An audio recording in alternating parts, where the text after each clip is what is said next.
إن الحمد لله نحمده ونستعينه ونستغفره ونعوذ بالله من شرور أنفسنا ومن سيئات أعمالنا. من يهده الله فلا مضل له ومن يضلل فلا هادي له، وأشهد أن لا إله إلا الله وحده لا شريك له، وأشهد أن محمدا عبده ورسوله صلى الله عليه وسلم.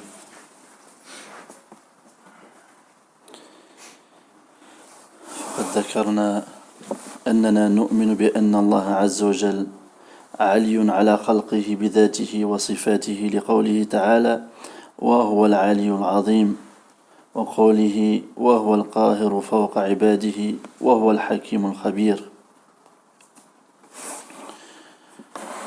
كذلك نؤمن بأنه خلق السماوات والأرض في 6 أيام ثم استوى على العرش يدبر الأمر. قال: واستواؤه على العرش علوه عليه بذاته علوا خاصا يليق بجلاله وعظمته، لا يعلم كيفيته إلا هو. وقد ذكرنا قاعدة عظيمة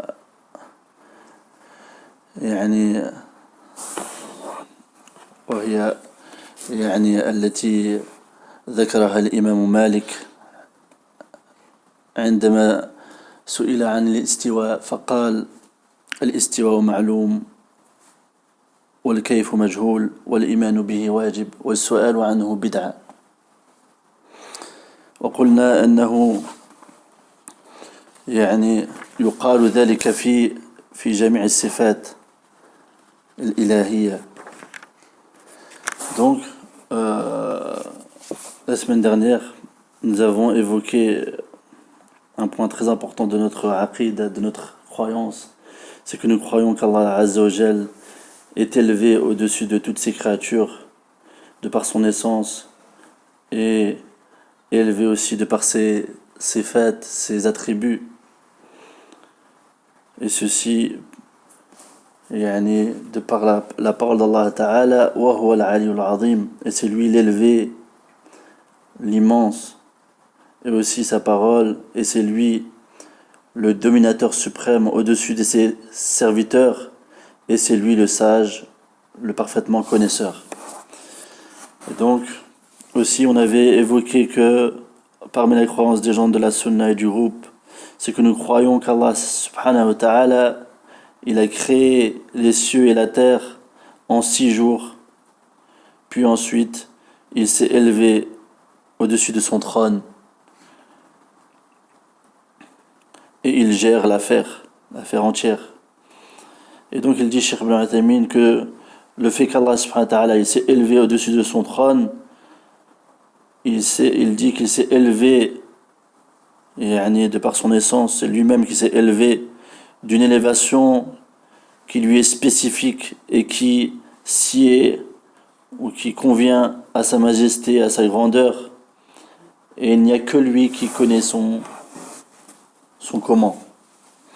Et on avait évoqué une qaïda, une règle très importante, la règle qui a émané de l'imam Malik rahimahullah, lorsqu'il fut questionné au sujet de l'istiwa. On lui demanda comment s'est-il élevé, comment Allah s'est-il élevé au-dessus de son trône. Et il répondit, l'imam Malik: al-istiwa ma'loum, l'élévation elle est connue, al-kayf majhoul, le comment il est inconnu, il est méconnu, il est ignoré, et al-imanu bihi wajib, le fait d'y croire est une obligation, et le fait de questionner à ce sujet-là, c'est une innovation. Et on avait vu que cette qa'ida qu'Allah subhanahu wa ta'ala a permis à l'imam Malik d'évoquer, c'est une qa'ida qui est valide pour l'ensemble des attributs d'Allah subhanahu wa ta'ala. C'est-à-dire que si une personne te dit comment est le visage d'Allah, comment est la main d'Allah, comment il descend, etc., etc., tu lui évoques la même qa'ida, la même règle que l'imam Malik a évoqué à ceux qui a dit kayfa stawa. Comment il s'est élevé au-dessus de son trône.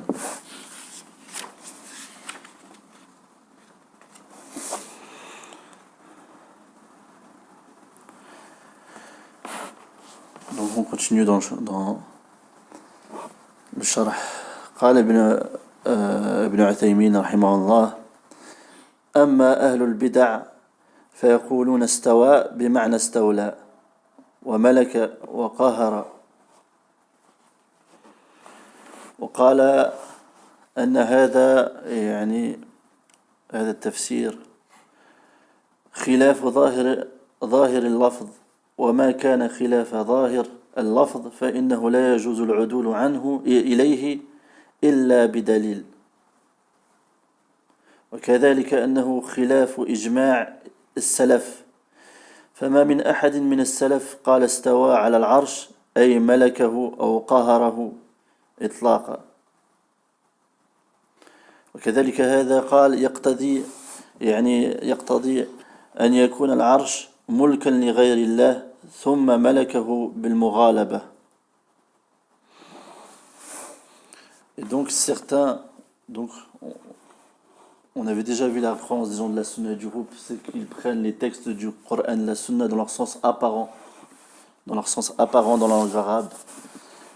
Et certains innovateurs, ils ont dit au sujet de la parole d'Allah subhanahu wa ta'ala, thumma stawa ala al-arsh, puis il s'est élevé au-dessus du trône.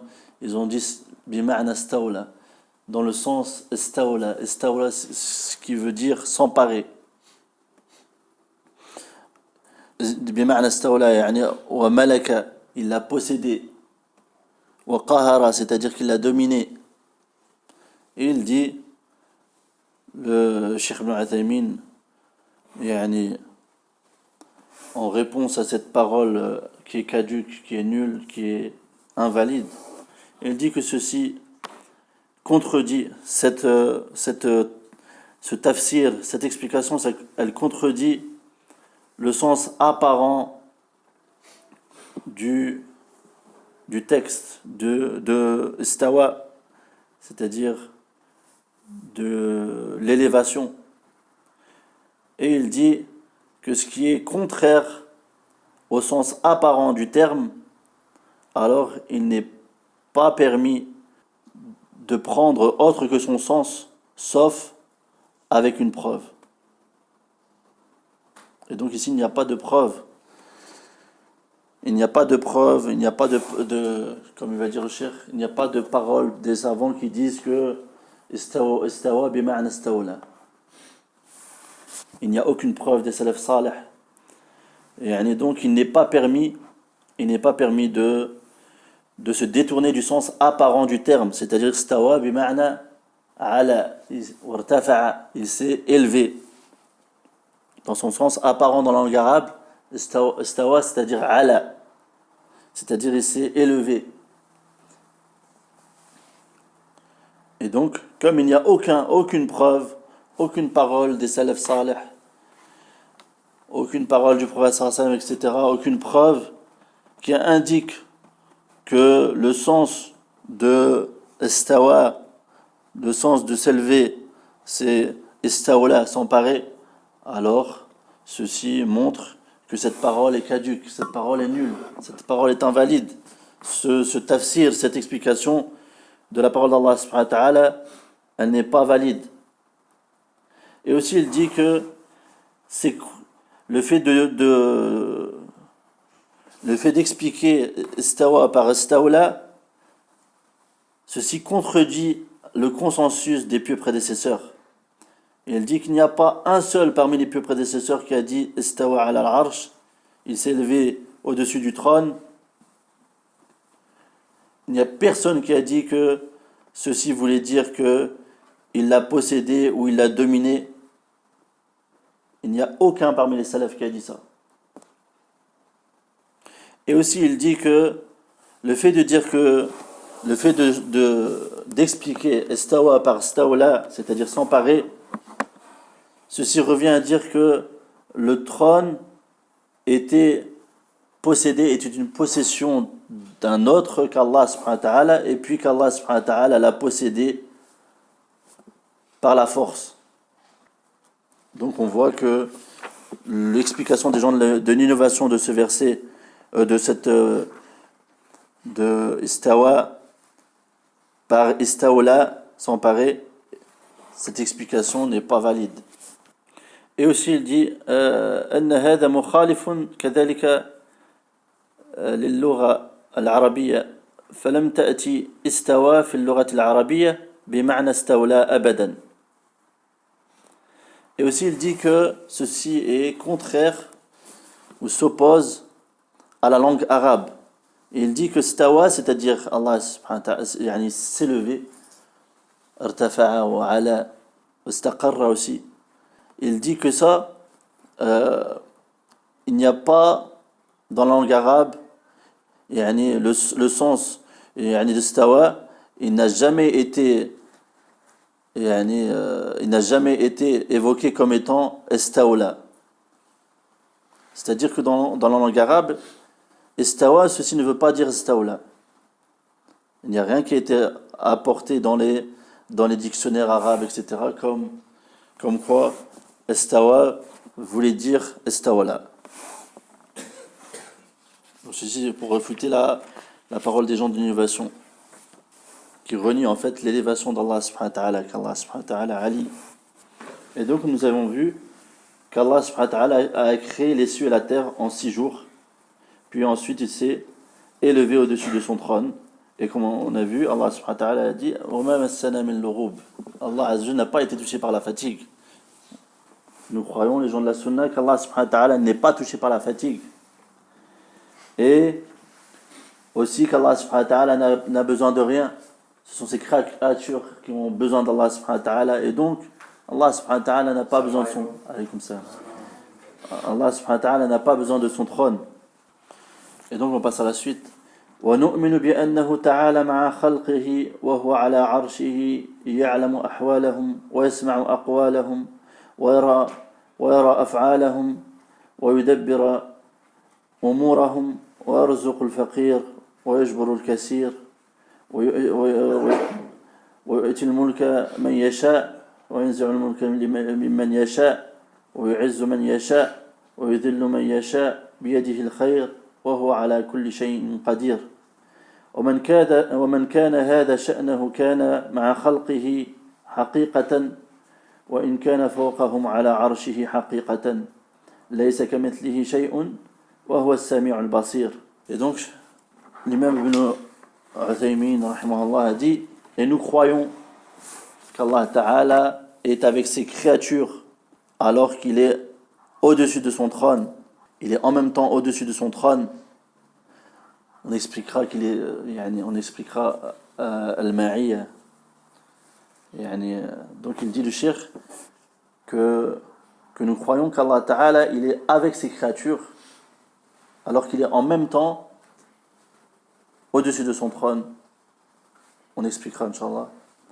Il connaît leur situation, il entend leurs paroles, il voit leurs actes, il gère leurs affaires, il pourvoit les nécessiteux, il accorde aux nécessiteux, il donne l'autorité à qui il veut, il arrache l'autorité de qui il veut, il accorde la puissance à qui il veut, et il humilie qui il veut, il détient le bien dans sa main, et il est capable de toutes choses. Et celui qui est comme tel est réellement avec ses créatures. Il est réellement avec ses créatures, même s'il est réellement sur son trône. Au-dessus de son trône. Et Allah subhanahu wa ta'ala a dit, il n'y a rien qui lui est semblable, et c'est lui l'audient, l'omniscient, le voyant. Et donc Ibn Uthaymin rahimahullah, il va expliquer ce passage, ce paragraphe. قال فيما يخص المعية يعني أن الله سبحانه وتعالى مع خلقه وهو على عرشه يعلم أحوالهم لغير ذلك. قال أن العرب يقولون ما زلنا نسير والقمر معنا فهم يسيرون في الأرض والقمر في السماء ومع ذلك يقولون إنه معنا. فتبين الآن أن المعية لا تستلزم الاختلاط ولا الحلول في مكان وإنما تفسر بحسب ما يقتضيه السياق والقرائن. Donc il dit, pour expliquer sa parole, et nous croyons qu'Allah Ta'ala, il est avec ses créatures, et en même temps il est au-dessus de son trône.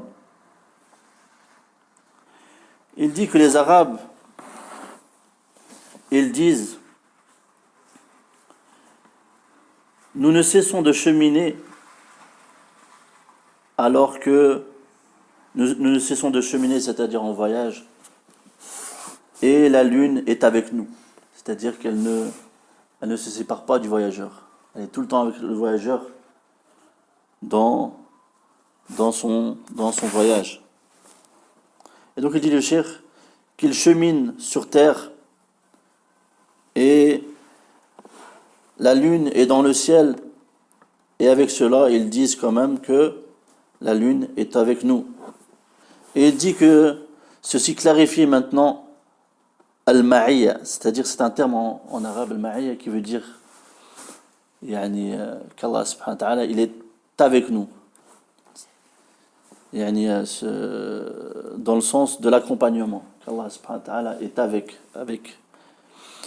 Il dit le cheikh que d'après ces paroles, les paroles des Arabes qui disent nous ne cessons de cheminer et la lune est avec nous, et il dit que ceci clarifie maintenant que le fait qu'Allah subhanahu wa ta'ala est avec nous n'entraîne pas obligatoirement qu'il soit mélangé à sa création, ni qu'il soit présent dans un endroit dans sa création. Et il dit donc que plutôt l'accompagnement est interprété en fonction de la tournure du texte et des corrélations. On va expliquer ça, Inch'Allah. Et donc, par exemple, Allah subhanahu wa ta'ala dit Inna Allah ma'as sabirin. Il explique, Cheikh Ibn Uthaymin, comme il vient de le dire dans l'explication, qu'en fonction des textes, des tournures et des corrélations, on comprend ce que veut dire al-ma'iyya, ce que veut dire le fait qu'Allah subhanahu wa ta'ala soit avec les patients, c'est-à-dire qu'il les secourt, il les protège et il les secourt.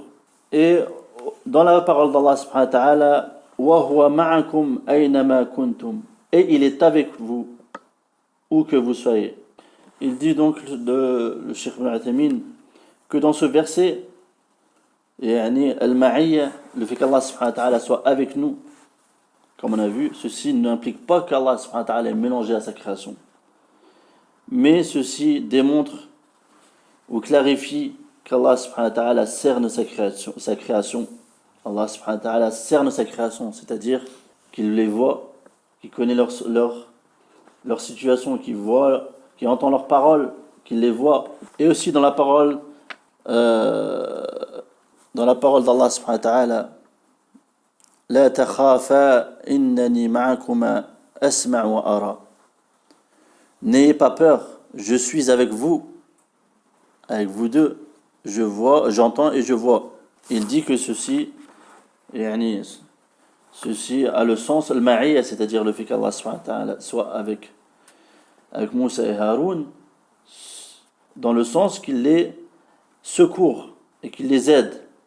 Donc selon la tournure et selon les corrélations dans les textes du Coran ou de la Sunna, on comprend que le ma'iyya, elle n'entraîne pas qu'Allah soit mélangé à sa création, elle n'entraîne pas qu'Allah soit présent dans un endroit dans sa création.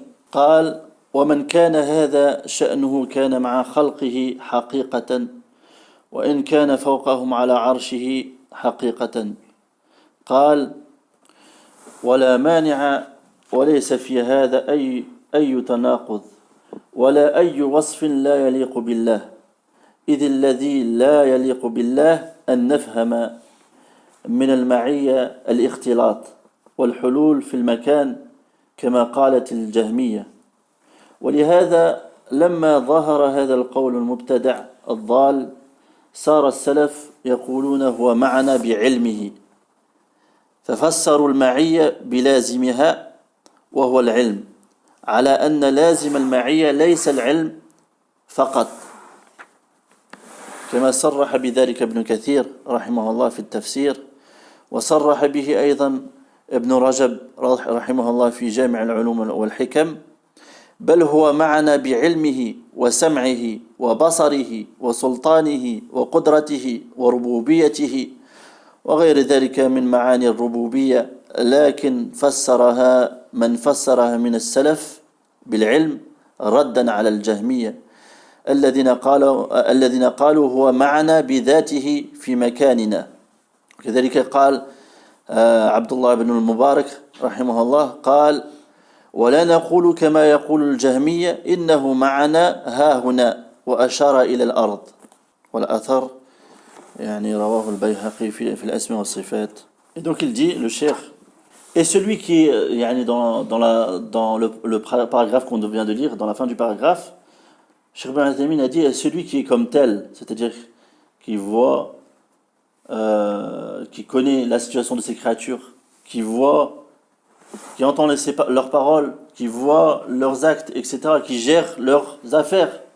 Celui qui est comme tel, il est avec ces créatures, il est réellement avec ces créatures, même s'il est au-dessus de son trône, en réalité.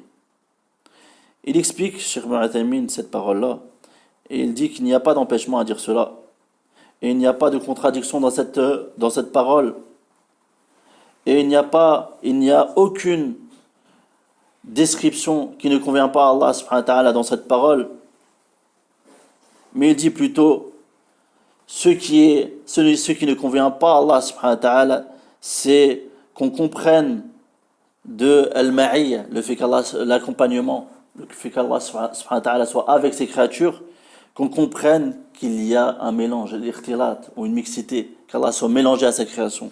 Ceci ne convient pas à Allah subhanahu wa ta'ala.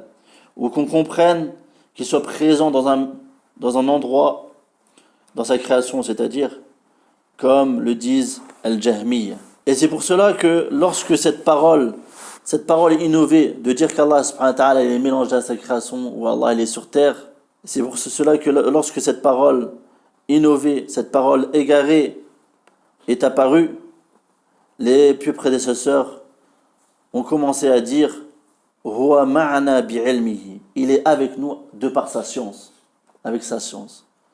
C'est-à-dire qu'il cerne tout de sa science. Et il dit le cheikh qu'ils ont expliqué les salafs, ils ont expliqué al-ma'iyya, le fait qu'Allah soit avec nous, par ce qu'elle implique, c'est-à-dire la science. Ils l'ont expliqué par la science. Mais il dit que la science n'est pas, al-ma'iyya, elle ne comprend pas, elle n'implique pas uniquement la science, mais aussi elle implique d'autres choses, comme on dit Ibn Kathir, comme on clarifie Ibn Kathir rahimahullah dans son tafsir, et aussi Ibn Rajab rahimahullah dans Jami' al-Ulum wal-Hikam. Donc ils ont clarifié que Allah subhanahu wa ta'ala, il n'est pas avec nous uniquement de par sa science, mais aussi et de par son ouïe, sa vue, sa royauté, sa souveraineté, sa toute-puissance, sa seigneurie et autres que cela parmi les sens de la seigneurie. Mais il dit cependant ceux qui l'ont expliqué parmi les salafs, qui l'ont expliqué par la science, ils l'ont expliqué par la science pour réfuter les jahmiyyah, qui disent qu'Allah subhanahu wa ta'ala est avec son essence et de par son essence avec nous, dans notre endroit, sur terre. Et il a donné pour exemple la parole de Abdullah ibn al-Mubarak, rahimahullah, qui était un imam des tabi'in, de ceux qui ont pris la science chez les sahaba radiyallahu anhum. Il dit, et nous ne disons pas, comme disent les jahmiyyah, qu'il est avec nous ici. Et il a pointé la terre. Il a indiqué la terre. C'est-à-dire que nous ne disons pas, les gens de la sunna, ils ne disent pas qu'Allah subhanahu wa ta'ala il est sur terre. Quand ils disent qu'Allah subhanahu wa ta'ala il est ma'ana, il est avec nous, c'est-à-dire il est avec les croyants ou il est avec les patients, c'est-à-dire يعني بحفظه وبسمعه يعني بعلمه يعني il y a beaucoup de choses. Il est avec nous, avec les patients ou avec les croyants, يعني c'est-à-dire il les protège, il les sauvegarde, il les secourt, etc. قال ولا نقول كما تقول الحلولية من الجهمية وغيرهم إنه مع خلقه في الأرض ونرى أن من قال ذلك فهو كافر أو ضال لأنه وصف الله بما لا يليق من النقائص. Et dit le cheikh aussi, et nous croyons, et nous ne disons pas comme disent al-hululiyya, c'est-à-dire que ceux qui disent qu'Allah subhanahu wa ta'ala est présent dans ses créatures ou dans sa créature, dans l'une de ses créatures. Et nous ne disons pas, comme disent les hululiyya, parmi les jahmiyya et autres, qu'il est avec nous sur terre, qu'Allah est avec nous sur terre.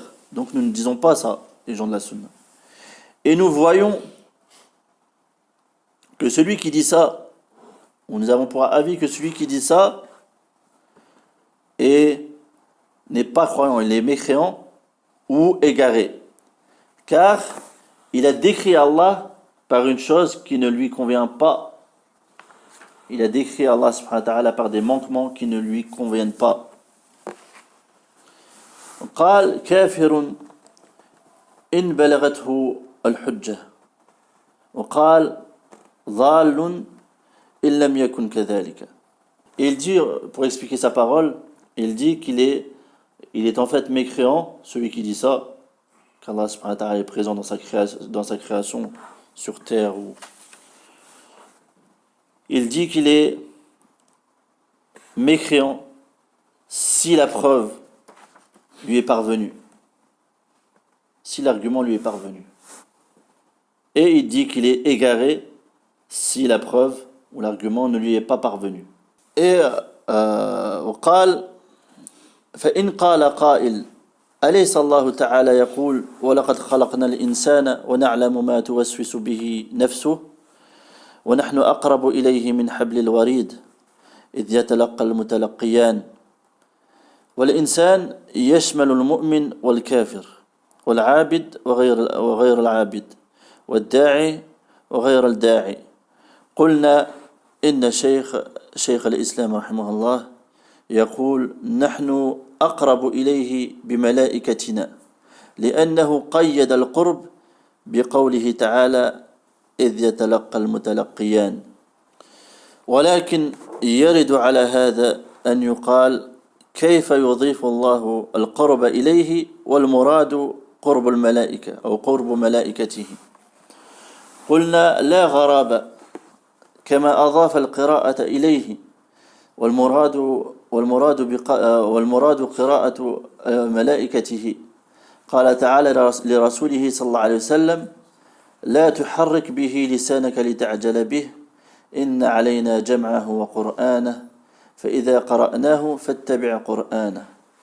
فالقارئ هو جبريل، فالله تعالى يضيف الشيء لنفسه ومراده ملائكته لأن ملائكته يفعلون بأمره فأضيف إليه فعلهم لأنه هو الآمر لهم جل وعلا.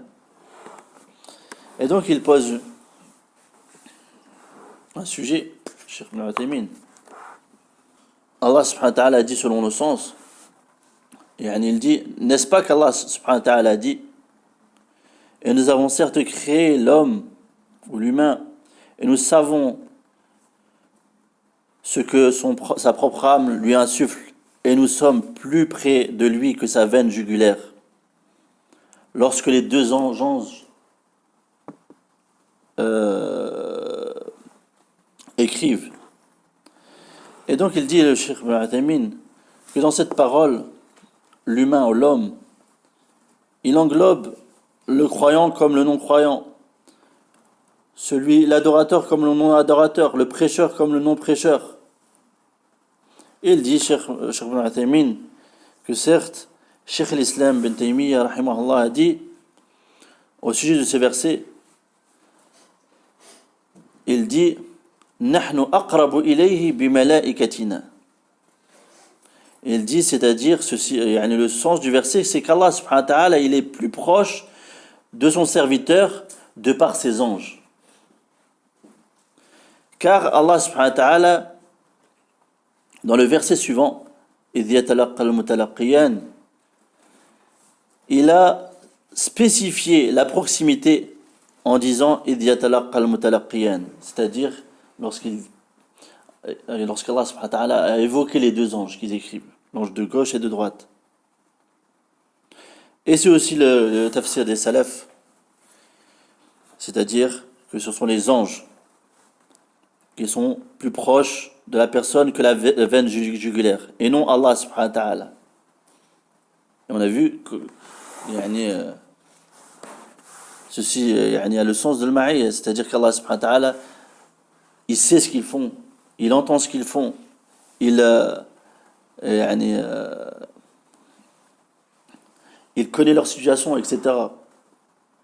Et donc il dit le cheikh, comment se fait-il qu'Allah subhanahu wa ta'ala a joint la proximité à son essence, à lui-même, alors que le voulu du verset, c'est la proximité des anges.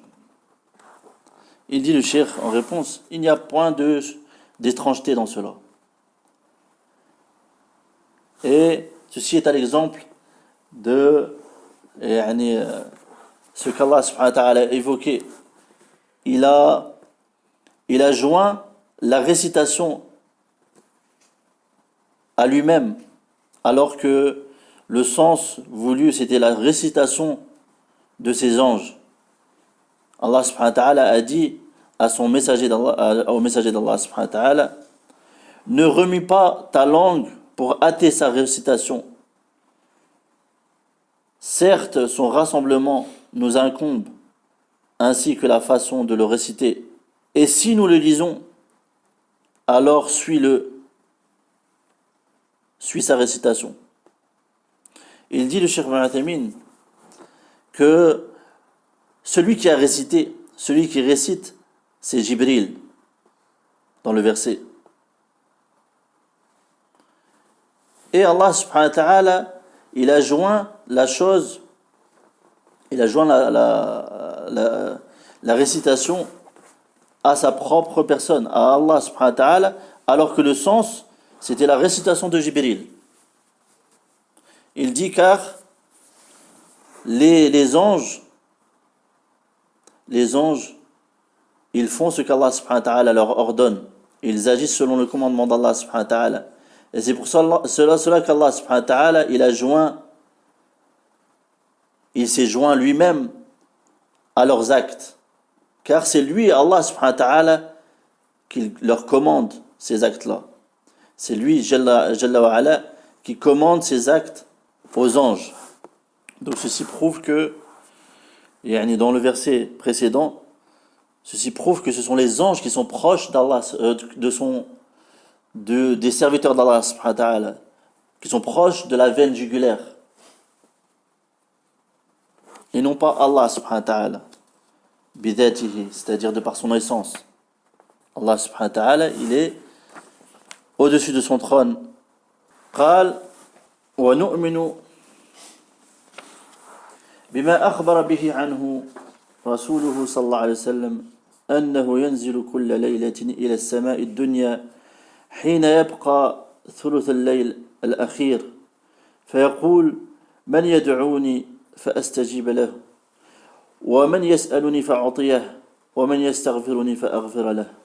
Et donc il dit le cheikh aussi, et nous croyons à ce que le messager d'Allah subhanahu wa ta'ala nous a informé, qu'Allah subhanahu wa ta'ala descend toutes les nuits au ciel de la terre, au premier ciel, c'est-à-dire lorsqu'il reste le tiers de la nuit, le dernier tiers de la nuit. Et il dit qui m'invoque afin que je l'exauce, et qui me demande afin que je lui donne, et qui me demande pardon afin que je le pardonne. قال وهذا يعني نصيحة مهمة من الشيخ وأنا أحذركم ثم أحذركم أن تخالفوا ظاهر النصوص لكن إذا كانت عقولكم لا تدرك هذا بالنسبة لله فصدقوا على ما أراد الله عز وجل. قال فنحن نعلم أن الشمس تدنو من الخلائق يوم القيامة قدر ميل ويعرق الناس حتى يصل العرق في بعض الناس إلى رأسه وهم في موقف واحد فهل هذا يعقل في الدنيا؟ قال لا لكن أمور الآخرة وأمور الغيب فوق ما نتصور ولم يخبرنا الله من أمور الغيب إلا بما يمكن أن نحيط به أما ما لا يمكن فقد أخفاه فلا نعلمه نحن. Donc il dit, le cheikh, je vous mets en garde, puis je vous mets en garde de vous détourner ou de contredire le sens apparent des textes. Il dit cependant, si vos raisons ne parviennent pas à cerner ceci, ce qui a été rapporté au sujet d'Allah subhanahu wa ta'ala, alors croyez, rendez véridique ce qu'Allah subhanahu wa ta'ala a voulu. Si vos raisons ne parviennent pas à cerner ce qui a été rapporté au sujet d'Allah subhanahu wa ta'ala, alors croyez au texte selon ce qu'Allah subhanahu wa ta'ala a voulu. Il dit, nous savons que Yawm al-Qiyamah, le jour de la résurrection, le soleil va se rapprocher des créatures de la distance d'1 mille et que les gens seront sous leur sueur au point où certaines personnes se noieront dans leur sueur, c'est-à-dire que leur sueur atteindra leur tête alors qu'ils sont dans un seul et même mawqif, c'est-à-dire une seule et même place, un seul et même emplacement. Il dit le cheikh, est-ce que ceci est, est-ce que la raison accepte cela ici-bas? Il dit non. Mais les choses, les affaires de l'au-delà et les affaires qui sont relatives aux choses de l'inconnaissable, elles sont au-dessus de ce qu'on peut Elles sont au-dessus de ce que l'on peut concevoir. Et Allah subhanahu wa ta'ala, il nous a informé des choses de l'inconnaissable que ce dont on a la capacité de cerner. Mais en ce qui concerne ce que l'on ne peut pas cerner, Allah subhanahu wa ta'ala, il l'a dissimulé.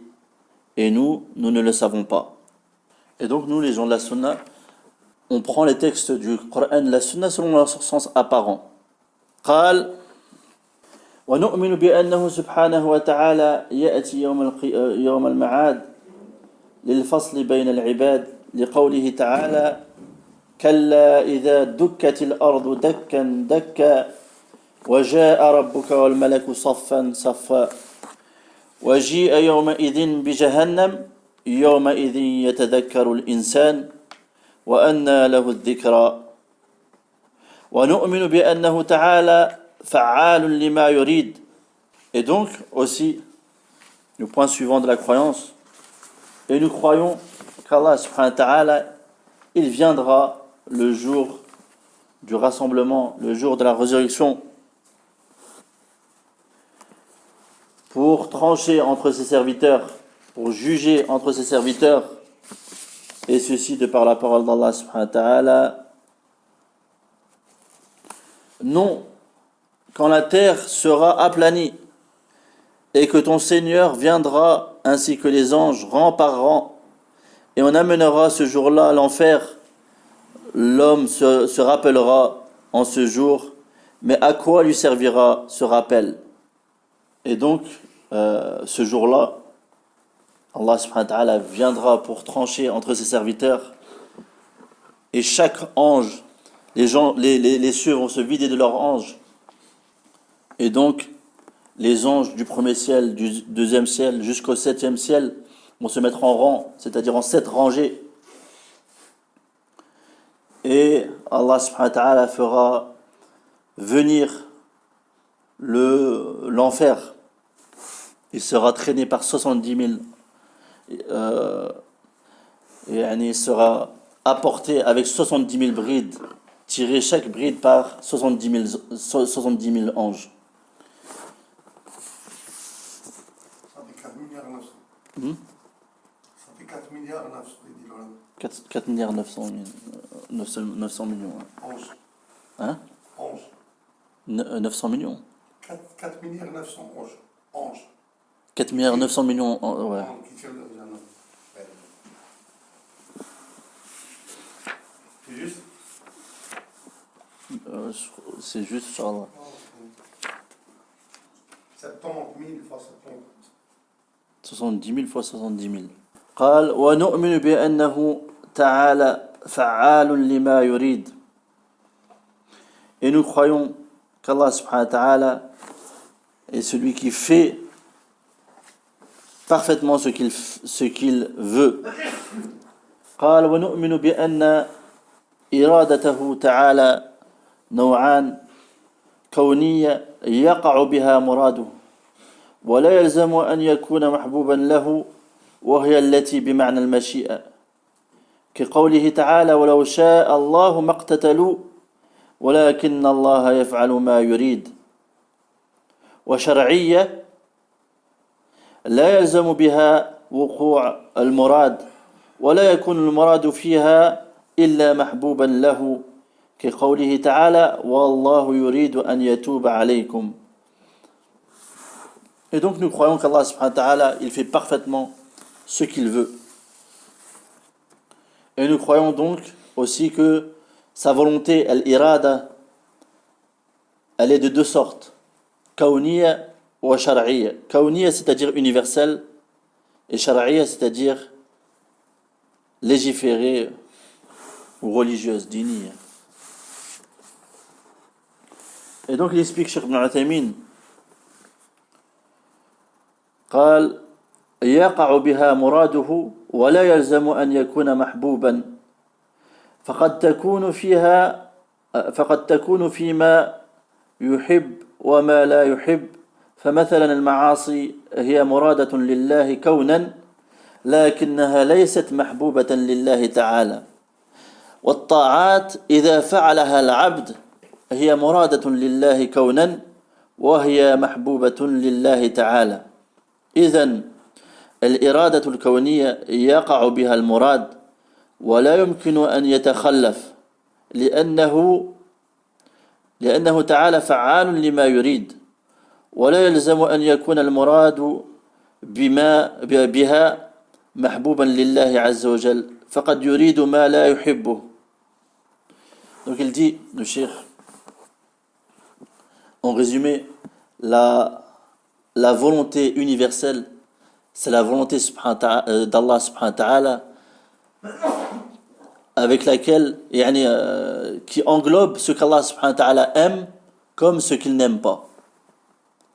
Mais elle doit obligatoirement se produire, cette volonté. Elle se produit inévitablement. Elle se produit inévitablement. Comme, exemple, les tremblements de terre. Ça, la volonté, ceci fait partie de la volonté d'Allah subhanahu wa ta'ala universelle. Donc, il dit le cheikh en expliquant ceci, que la volonté universelle,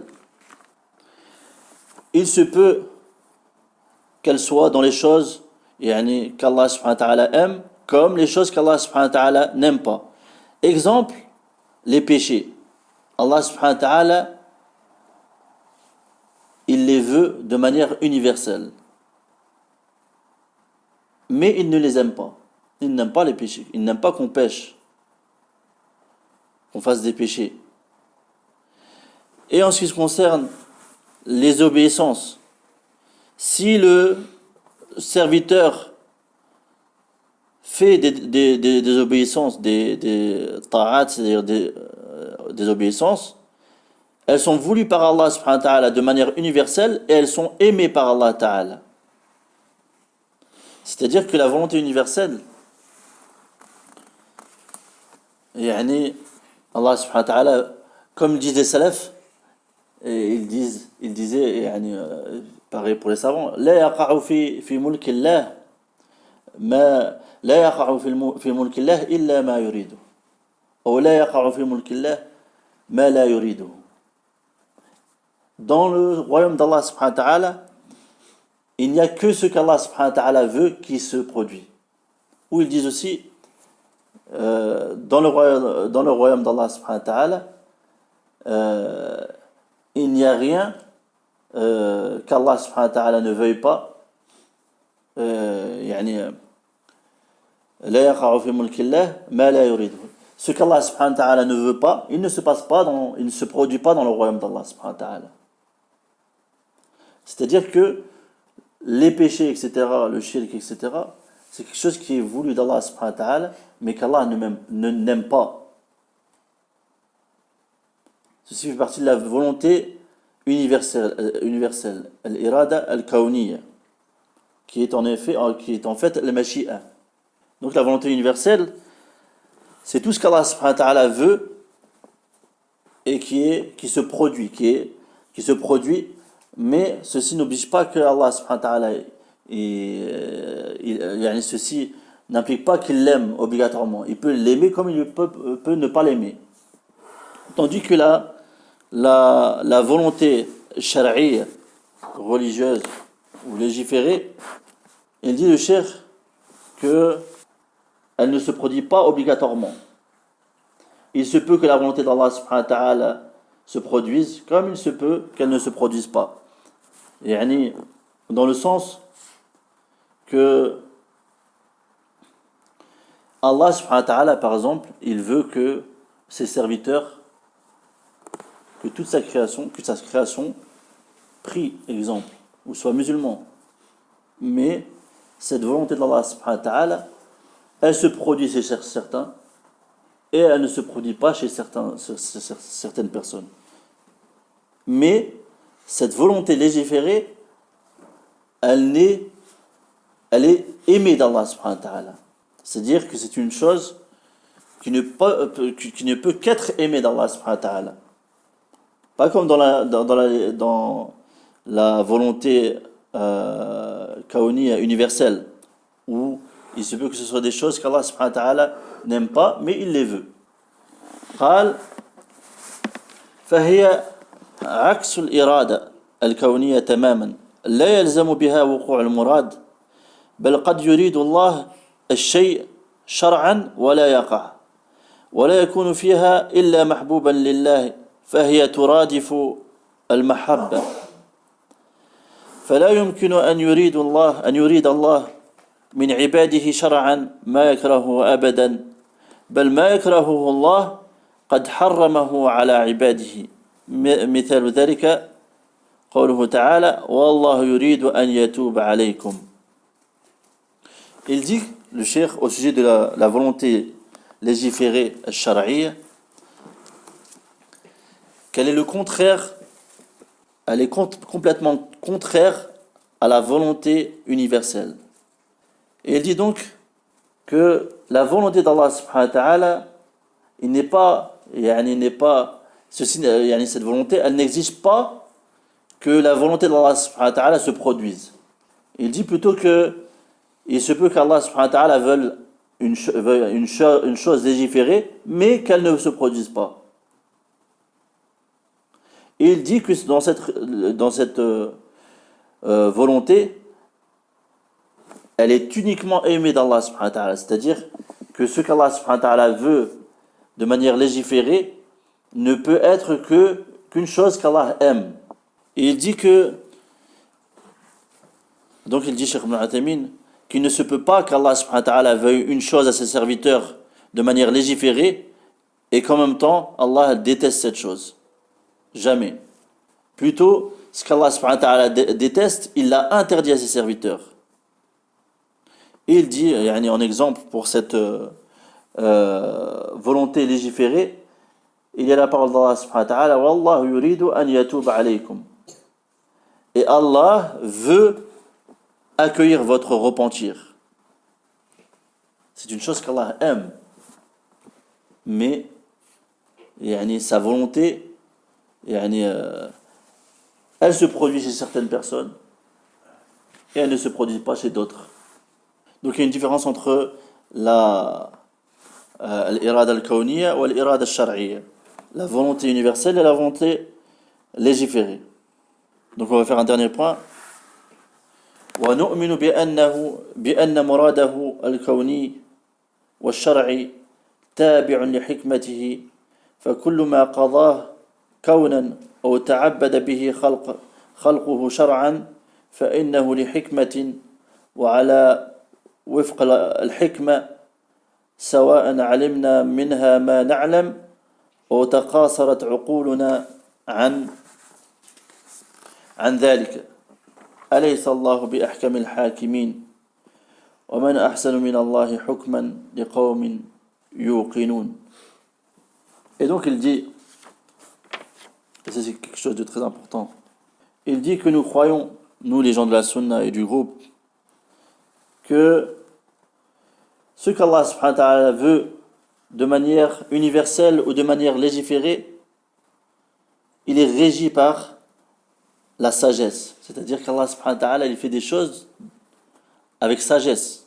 Et donc il dit que tout ce qu'Allah subhanahu wa ta'ala il a décrété, que ce soit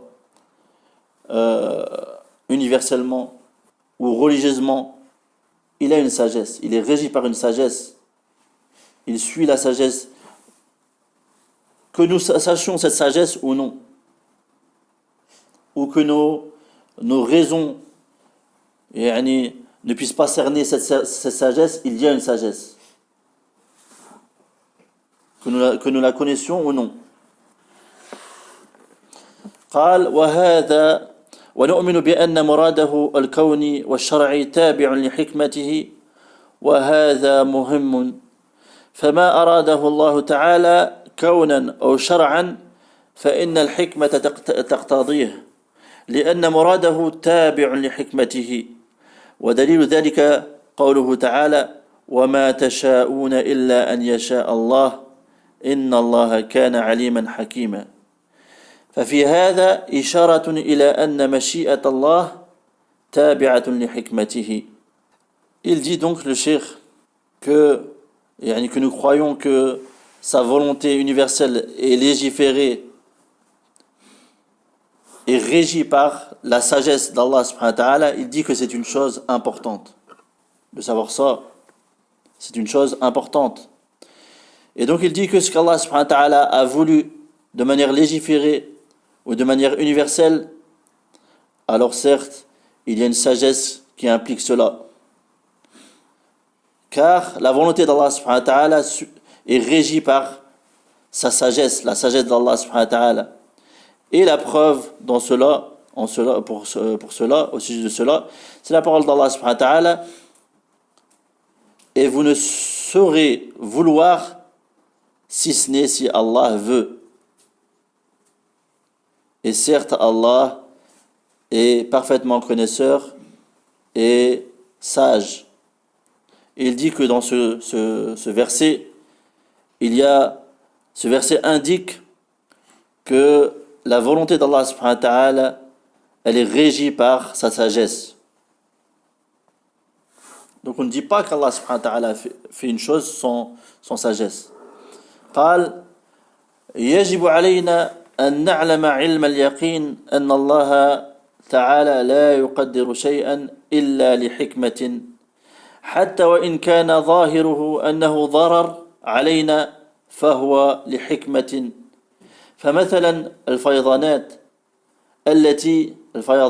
التي دمرت البلاد وأغرقت الزروع وأهلكت المواشي وأهلكت بعض الناس هي مكروهة لنا لكنها لحكمة فالذين قتلوا في هذا شهداء لأن الغريق شهيد والذي يموت بهدم شهيد وما أعظم الشهادة فهي تساوي الدنيا كلها. Et donc on s'arrêtera là. Il dit le cheikh qu'il est obligatoire pour nous que l'on sache d'une science certaine qu'Allah subhanahu wa ta'ala ne prédestine rien sans sagesse. C'est-à-dire qu'Allah subhanahu wa ta'ala, il prédestine tout avec sagesse. Nous devons, il est de notre devoir, c'est une obligation que l'on sache cela, d'une science certaine, qu'Allah subhanahu wa ta'ala, il régit tout avec sagesse. Même si, en apparence, on voit qu'il y a un mal ou qu'il y a une nuisance pour nous, il faut savoir que ceci est régi par une sagesse. Il dit, par exemple, les inondations qui détruisent les villes ou les pays et qui noient les plantations et qui détruisent les troupeaux et qui causent la mort de certaines personnes. Ces inondations, elles sont détestées pour nous. Ces inondations, les gens détestent cela. Mais Allah subhanahu wa ta'ala destine ces inondations de par une sagesse de sa part. Il dit ceux qui sont tués dans ces inondations, ils sont martyrs. Car celui qui meurt noyé, il est martyr. Et celui qui meurt dans un écroulement, il est aussi shahid, il est aussi martyr. Et quelle importance a ce martyr est d'une importance. Et il dit qu'elle équivaut toute la dunya, tout ce bas monde. J'espère que c'est un peu compréhensible pour l'irada al-kawniyya wa shar'iyya, c'est-à-dire la volonté universelle et la volonté légiférée. Donc on va finir juste un petit paragraphe que j'ai oublié. قال الإرادة تنقسم إلى قسمين. أولا إرادة كونية وهي التي يقع بها المراد وتكون فيما يحبه الله وما لا يحب وترادف لفظ المشيئة. وثانيا إرادة شرعية وهي التي لا يلزم وقوع المراد بها ولا تكون إلا فيما كان محبوبا لله وهي ترادف المحبة. وإنما قسم العلماء الإرادة إلى هذين القسمين لئلا يقال إن الذي يكرهه الله لا يريده كما قال بذلك المعتزلة فيقال إن أردتم لا يريده شرعا فحق وإن أردتم لا يريده قدرا فباطل. Donc, en résumé, ce qu'il dit le cheikh, il dit que la volonté, elle se divise en deux parties, c'est-à-dire celle qui est universelle, celle qui se produit. Elle doit se produire. Allah subhanahu wa ta'ala veut cette chose et elle se produit. Et cette volonté, elle englobe ce qu'Allah subhanahu wa ta'ala aime comme ce qu'Allah subhanahu wa ta'ala n'aime pas. Mais elle se produit. Et deuxièmement, c'est la volonté légiférée. C'est la volonté, cette volonté, elle englobe que ce qu'Allah subhanahu wa ta'ala aime. Elle englobe que ce qu'Allah subhanahu wa ta'ala aime et elle n'est pas tout le temps, elle ne se produit pas tout le temps. Elle se produit pas tout le temps, comme on a vu, certains prix, d'autres non, etc. Et il dit, le cheikh aussi, que les savants, ils ont divisé l'irada, c'est-à-dire la volonté, en deux parties, pour qu'on ne dise pas ce qu'Allah subhanahu wa ta'ala déteste, Allah subhanahu wa ta'ala ne le veut pas, comme ils le disent les Mu'tazila. Et il dit, le cheikh, donc on leur dit, si vous voulez par là qu'Allah subhanahu wa ta'ala ne veut pas une mauvaise chose, comme les désobéissances, etc., de manière légiférée, alors ceci est véridique, ceci est vrai. Mais si vous voulez dire qu'Allah subhanahu wa ta'ala ne veut pas cette chose de manière universelle, c'est-à-dire que de manière prédestinée, alors ceci est faux. Comme on a vu, il n'y a rien dans le royaume d'Allah subhanahu wa ta'ala qui se produit sans sa volonté. Donc tout ce qui se produit dans le royaume d'Allah subhanahu wa ta'ala, il est voulu d'Allah subhanahu wa ta'ala, que ce soit les obéissances comme les désobéissances. Donc ceci, pourquoi les savants l'ont divisé en deux catégories, c'est pour réfuter al-Mu'tazila qui disent que ce qu'Allah il déteste, eh ben, il ne se produit pas. Il ne le veut pas, Allah subhanahu wa ta'ala ne le veut pas. Et ceci est une parole caduque et nulle et invalide. Wa subhanakallahumma wa bihamdik, ashhadu an la ilaha illa ant, astaghfiruka wa atubu ilayk.